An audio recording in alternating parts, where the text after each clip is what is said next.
We're not going to talk too much about our position with the Department of Justice. One thing that we've said publicly is what we were looking for is a treatment that was commensurate with how the U.S. Banks were treated by the Department of Justice. That there were transgressions. I think everyone has acknowledged that.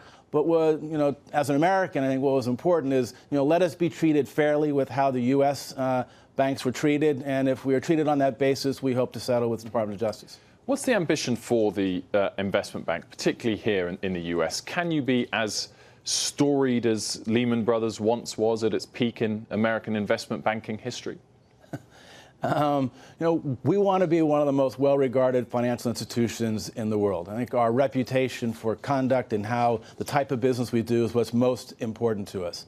But 2016 was a good year for Barclays Investment Bank in the Americas. If you take M&A fees, debt capital market fees, equity capital market fees, we actually grew 16 versus 15, and we're ranked 5th in the U.S. So we like our position in the United States. Lehman does have a storied history, but Barclays is 327 years old. So that's got probably the longest history of all the banks that are resident here in the States, for sure. In terms of boosting the investment bank, you've done a lot of hiring, so much so that, in fact, half of the executive board, I think, is now former JPMORGAN executives. What was your proposition to those guys? How did you make them leave JPMORGAN, come to Barclays? First of all, JPMORGAN is an extraordinary financial institution, the largest bank in the world today, and it's got an exceptional management team. I think the idea of bringing back to a place of high regard, one of the oldest and most storied financial institutions in the world, is something that's quite compelling for those that believe in the profession of banking and believe that we can bring Barclays back to this position.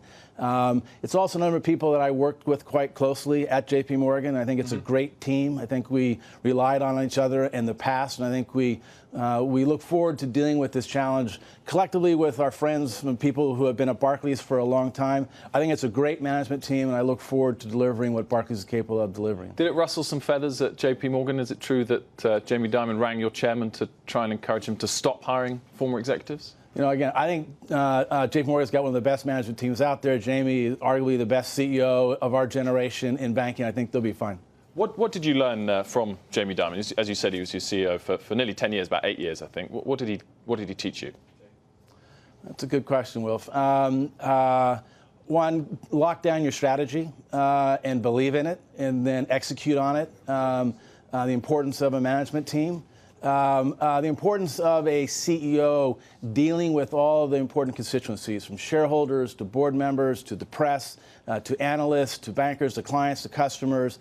The obligation to reach as many people as you can that influence ultimately the success or failure of the bank. But Jamie and I are very different managers, and he does his thing, and I hopefully do my thing.